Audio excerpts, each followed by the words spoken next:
On this episode, we're prepping the Hyundai for a long distance trip-ish. 2018 Hyundai Tucson. So I'm down in Texas. Central, south, central. And we're cruising up to Eureka Springs, Arkansas, taking the Ducati up there to ride around on the Pig Trail and Push Mountain and all that other stuff for a couple of days. So we're fixing to embark on a 8-9 hour drive one way. So we're gonna check over some things before we go. Less likelihood of having an incident along the way. Here's how you open the hood. Turn the key off. Take the key out. Down here by your left foot. This is my right foot. Don't get it mixed up. Left foot. See this? Give it a pull. You'll hear the hood release. So the hood is released, but it won't go up. There's a little latch right here on top of the H. Push it up, hood comes up. This yellow rod goes up here in the bottom of the hood. So this is your prop rod. Pick it up, and there's a slot right here. It goes in, and then it'll lock in place, and it holds your hood up. Okay, so we got hood open. It's on the prop rod. What are we going to check? So there's only a couple of things with caps that we need to look at, right? As far as levels go. We'll start over here because it's closest. This is for brake fluid. You can read it right here on the top. And it tells you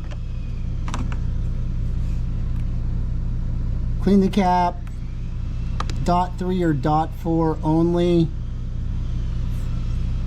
So that's the kind of brake fluid you buy. It says so on the package. It'll say .3, .4, .5. I think there's like .5.1, 5.2 now. It's kind of hard to see because it's dark, but if you just hold a light back here, you can see where it says max and min, and we're way above that. So we're good. And you know, the color is yellow, so that's good. The brake fluid's not brown or ugly looking, so it still functions like it's supposed to. If it's off color, if it's brown, that just means it's old and it has water in it, and you should, you know, flush the system and replace it. So next thing with caps is washer fluid. This is for the windshield wipers. You just pop this lid open, pour your fluid in there, water out of the hose. If you buy the fluid, washer fluid from the parts place, there's the blue kind of looks like Windex or something. There's usually like a green or a pink. Those are probably going to be labeled 32 degrees or lower, so it's for like freezing temperatures. It's got a little alcohol in it so that it doesn't freeze up and harden into a block and break your thing. But in Texas, we don't have to worry about that. So I already filled this up in the last video. And then over here, this is your coolant for the radiator. And the first thing it says is don't open it while it's hot. But we don't need to, because we can see right here, there's a min line and a max line, and we're right in between, so our coolant level is fine. The next thing we want to check is engine oil. So this thing just pulls out. We called it a dipstick. And you want to have a rag if your car's hot, but you're going to need a rag anyway. So what you do is you pull it out and you clean it off. Okay? And then you look right here. And so you want the oil level somewhere between these two lines. You might think that filling it up is better. It might be. You might think that having it down here is better. It might be. But just have it in between these two lines. And they put the textured part on there so it's easier to see. So pop it out and you can see that we're just right above that bottom line. So we are going to add some oil. So to add oil, just flip this thing counterclockwise. It's just a big screw, big bolt. It helps if you have a funnel. Just, you know, for spillage. A quick class about oil.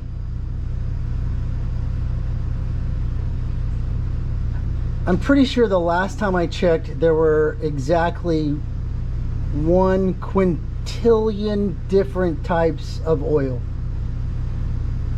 So it can get confusing.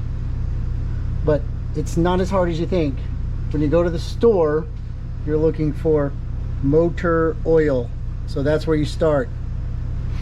You want motor oil. Whatever brand you want is up to you. And then you have these goofy numbers up here and stuff down here. So if you look on your cap, it says 5, sorry. It says 5W20 and ours says 20W50. So what does this mean? This is the viscosity or the thickness of the oil. So think of it like this. When it's cold, it flows at this weight, 20 weight. When it heats up, it thickens up a little bit and flows at a 50 weight. So it actually flows heavier or it gets thicker along the way. So this one starts at a 5, which is really thin. 0 we could say is water, and then, you know, 20 weight is somewhere along the lines of like a cooking oil. So I bought a couple of these containers. They were on sale for $29, and this is what I run in the Fiats, the Bertoni, the Ducati, the Mini Cooper. If it works in all of those, it's going to work in this. As long as you have oil, you're doing better than most people. If you get something that doesn't match this, as long as it's close, you're going to be okay. But mostly what this is for is climate type stuff. So up north where it freezes, you need a lighter weight oil. That's where the 5 comes in when it's frozen, because it'll flow a little bit easier.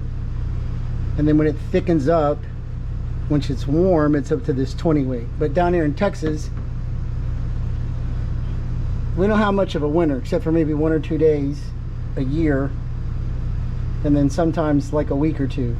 So we're just adding a little bit. It's not going to throw off the whole ratio or anything like that. It'll be fine. That's probably a little long-winded, but anyway, motor oil, get your weight and pour it in.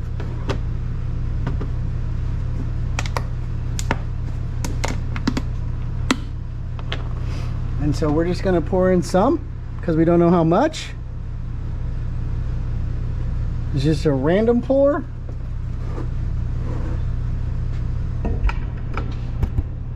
There's a little sight glass over here, so it probably, these are going to be quarts.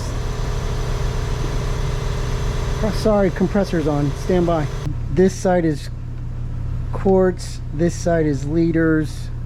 It may have started up here, so we're probably like 3/4 of a quart. But just pull your stick out again, and then you shouldn't have to rub it off. But now we're like halfway. So I'm gonna pour in a little bit more.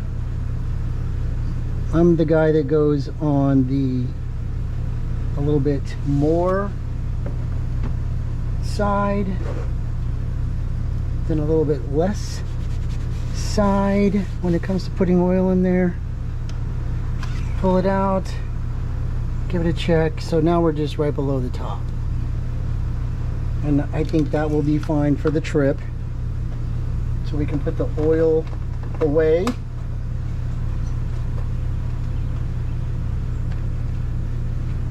Put this back on.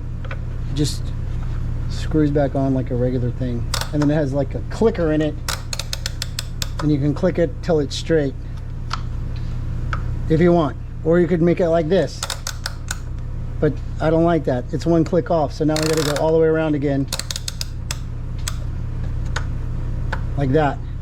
So the transmission, the transaxle, is over here, the thing that drives the wheels, and there's no way to check fluid on that. It's a sealed unit from the factory. You have to crawl underneath and do some things in order to check that, so not really necessary, not really worth it. So probably the last thing you want to look at is the belt. So this is your serpentine belt, and it's what drives the alternator, the air conditioner, which is the most important, the water pump, power steering, that kind of stuff. So it's supposed to be black. It has grooves on one side and it's flat on the other, and you can just give it a visual, and what you're looking for is cracks or threads coming off or anything like that. This one looks good. If you look all the way down here, you can see that the texture is still on there all the way. This car has about 80,000 miles on it, and I'll replace that at 100K. 100,000 miles. That's when I'm going to replace it. Is at 100,000, I'll replace that belt. If it breaks before that, I'll replace it. But if it doesn't, then I'll replace it at 100K. Over here is your air filter. You could check this too. This little panel, you just grab here. It's got these two little tabs on it.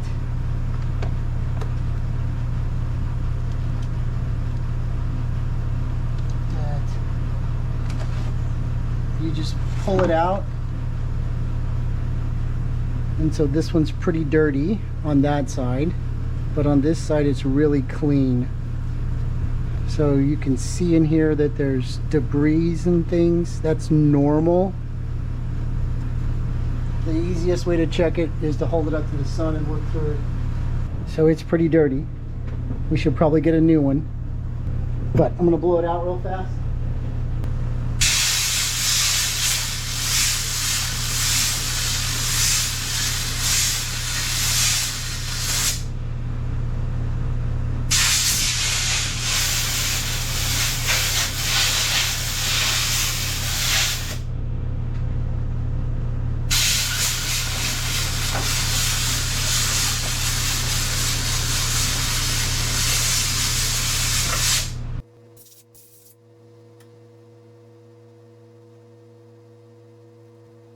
Okay. So a little bit better, but not, still have to buy another one. I'll pick it up tomorrow on the way. So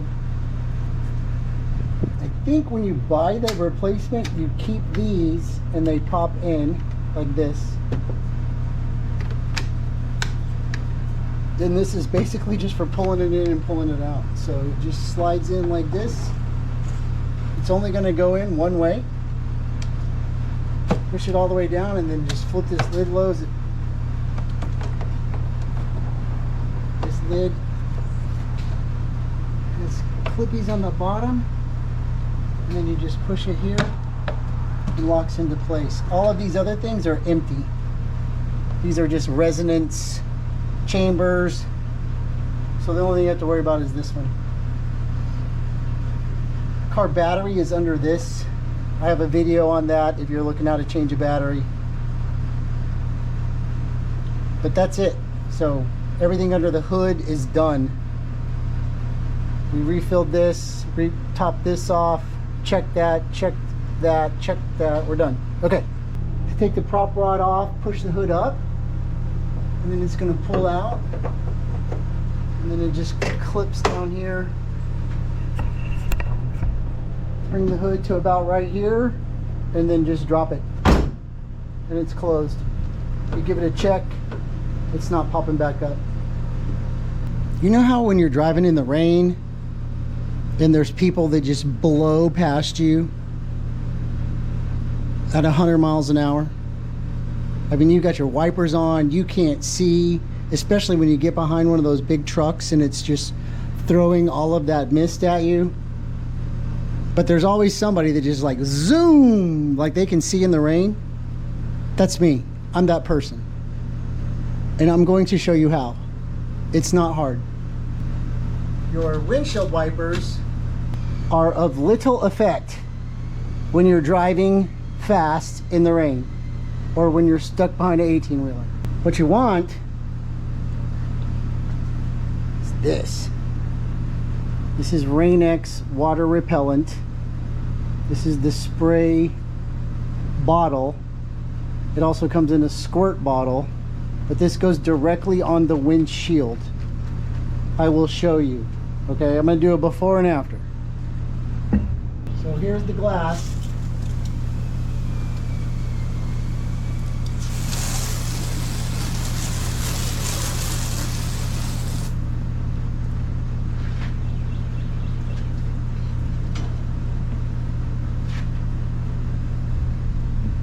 See how the water sticks in like big puddles and stuff? All I'm doing is wiping the water off.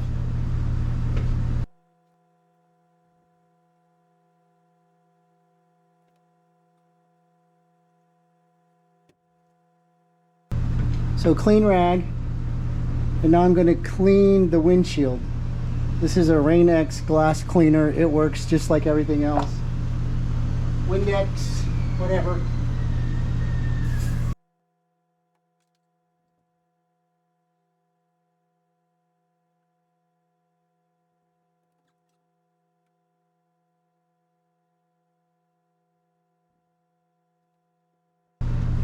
So spray this.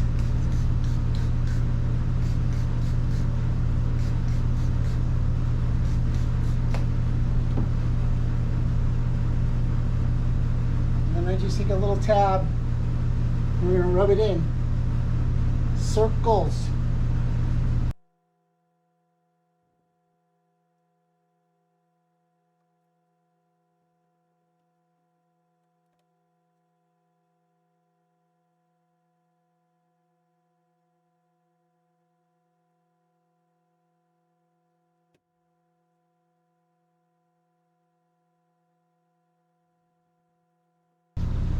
And you can see where the lines overlap, so we got good even coverage.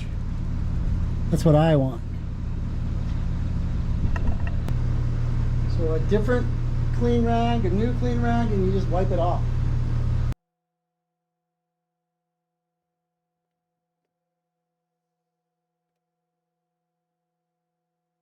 We sprayed it with water, we cleaned it with Rain-X window cleaner, and then we treated it with Rain-X treatment. Now watch.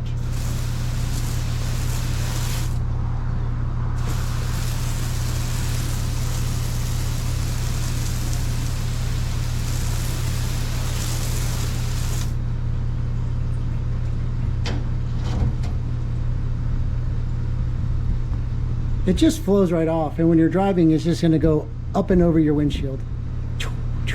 You'll be able to see no problems.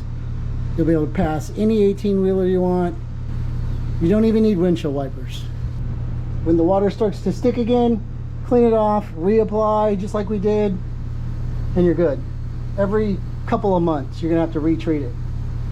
And the last thing we're gonna check before we set off on the road is tire pressure. Okay, so those readings are inside the car. You can see them while you drive, but what do you do if it's low, if the little yellow light comes on? So this is the valve for the air. It has a plastic cap on it, comes off, and then there's a shiny piece. It may be brass, it might be aluminum, it might be chrome. Usually on the door panel it has tire inflation recommendations, and I'm gonna say that those are general. 32 psi is not always correct anymore. I mean, 32 could be correct.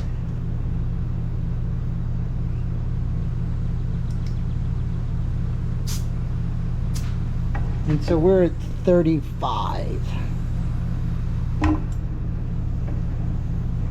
But for me,